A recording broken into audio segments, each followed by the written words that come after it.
Imagine a world where darkness has finally been defeated. Not by the flickering flame of a candle or the buzzing hum of an early light bulb, but by a glow that seems to come from the very fabric of the universe.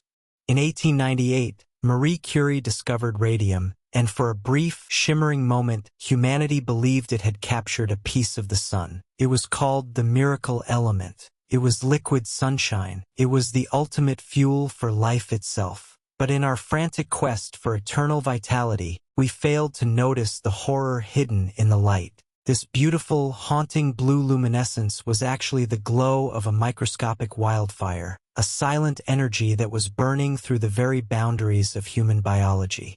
By the 1920s, radium had moved from the laboratory to the luxury market. It became the world's most expensive substance, costing an incredible $120,000 per gram. It was the ultimate invisible debt. Marketing geniuses of the Jazz Age rebranded this poison as the essence of youth. They infused it into drinking water, they mixed it into chocolate, and most infamously, they packed it into beauty creams. High-end spas offered radium mud baths, promising a radiance that would make a woman the center of any ballroom. And they weren't lying. If you used these products, you really did glow. Your skin shimmered with an ethereal, ghostly light that captivated everyone who saw you. But this wasn't the glow of health. It was the glow of ionizing radiation tearing your atoms apart. The public was entranced by the magic, ignoring the silent debt being recorded in their bone marrow. Radium is a master of mimicry.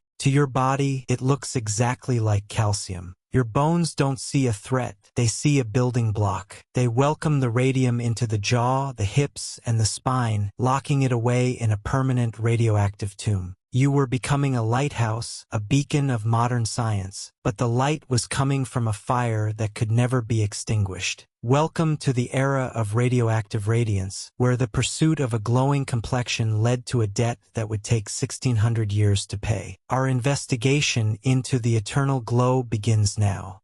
The miracle of radium required labor. In the sprawling factories of New Jersey and Illinois, hundreds of young women flocked to a job that seemed like a dream.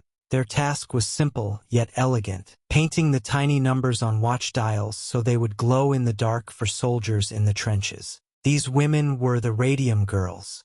In a time before strict industrial safety, they were told the paint was harmless. In fact, they were encouraged to play with it, to get the finest point on their brushes. Their supervisors taught them a specific technique: lip, dip, paint. Every few seconds, a worker would press the bristles between her lips to sharpen the tip, dip it into the luminous paint, and stroke the dial. Lip, dip, paint. It was a rhythmic, almost hypnotic motion.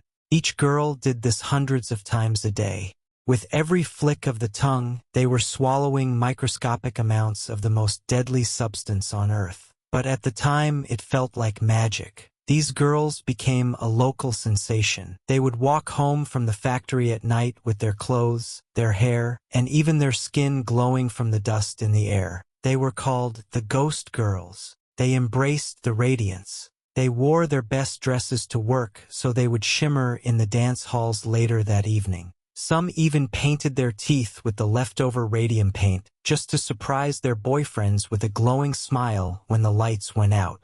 They didn't know that their bodies were being used as a ledger for a debt that could never be forgiven. Inside their mouths, the radium wasn't just sitting there. It was moving. Because radium is chemically similar to calcium, the body is easily deceived. It doesn't flush the poison out. Instead, it carries it straight to the bones. The radium settled into the jawbones of these young women, where it began its silent, relentless work. It wasn't a chemical burn, it was an atomic bombardment. From within the bone marrow, the radium fired alpha particles into the surrounding tissue thousands of times a second. It was like a million tiny cannons firing at the very scaffolding of their lives. For a year or two, nothing happened. The ghost girls continued to glow. They continued to dance. But beneath the surface, the invisible debt was compounding. The radiation was shattering the molecular bonds of their skeletons, turning healthy bone into something brittle, porous, and doomed. The light that made them the envy of the town was the same light that was slowly, cell by cell, turning their jaws into dust. The miracle was ending, and the era of the jaw of glass was about to begin.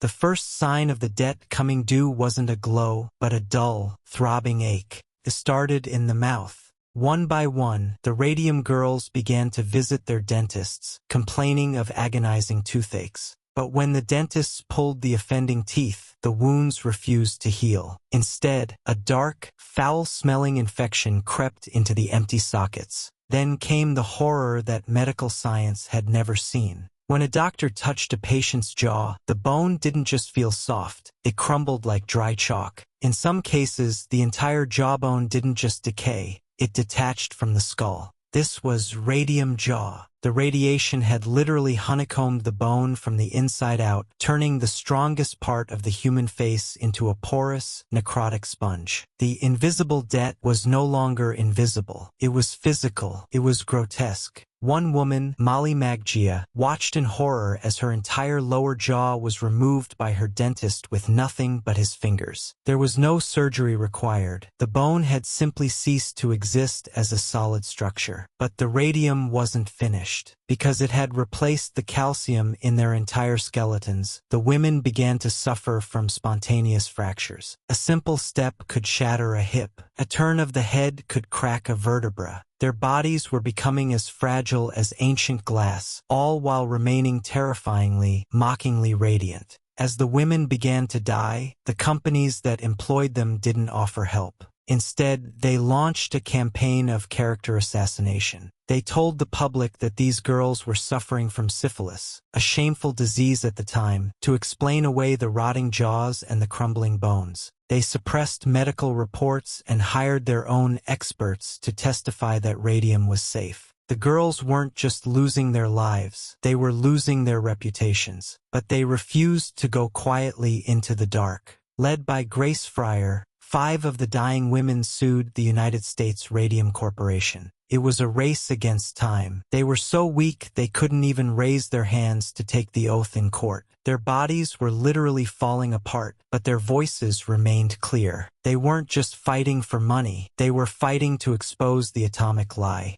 During the trial, a terrifying discovery was made. Scientists held a Geiger counter up to the breath of the living women. The machine screamed. Even their breath was radioactive. Every exhale was a cloud of radon gas. They were living, breathing nuclear reactors, consumed by the very light they had once painted onto the wrists of soldiers. The trial of the Radium Girls became a sensation, forcing the world to look at the skeletal remains of the miracle element. It was the moment humanity realized that the eternal glow was actually an eternal curse, one that would linger in their coffins long after the headlines faded.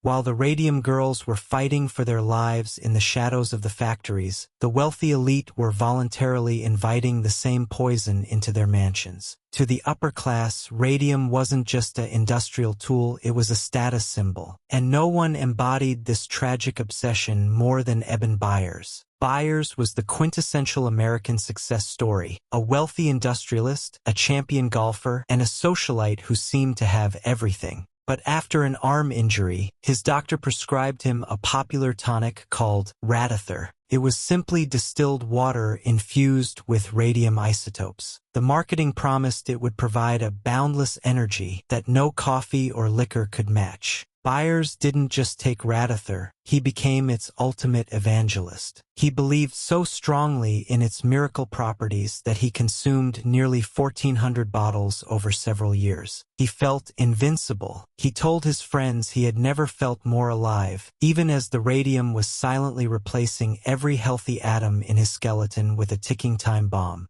The debt was compounding in silence. Then, in 1930, the bills came due. The man who had been the picture of athletic health began to fall apart. First, his teeth fell out. Then, his lower jaw began to dissolve, exactly like the factory girls he had never met. By the time the authorities stepped in, Byers was a ghost of his former self. His entire upper jaw and most of his lower jaw had to be surgically removed. Holes were beginning to form in his skull as the radiation ate through the bone from the inside. His death in 1932 sent a shockwave through the world of the wealthy. If a man with millions could be consumed by this miracle, no one was safe. The headline in the Wall Street Journal said it all. The radium water worked fine until his jaw came off. When Eben Byers was buried, the debt remained active. His body was so radioactive that he had to be interred in a lead-lined coffin. Even in the silence of the grave, his bones continued to fire alpha particles into the darkness. He had bought into the ultimate lie of the era, that you could consume the energy of the stars without burning your own soul. The invisible debt had claimed its most prominent victim, proving that when it comes to the laws of physics, there is no wealth great enough to buy a pardon.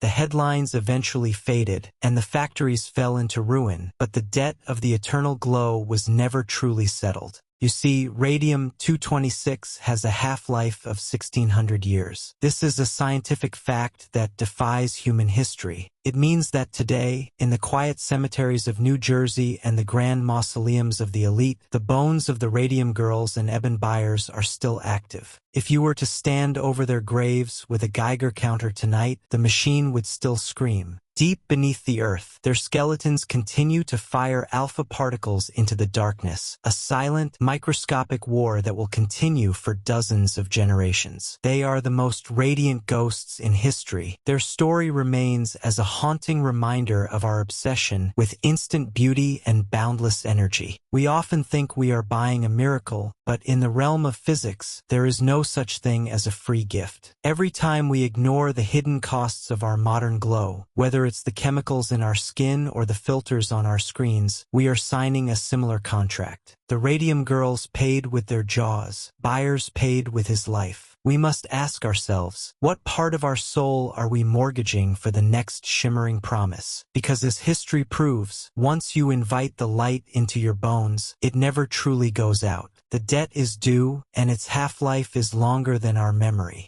Thank you for joining this investigation.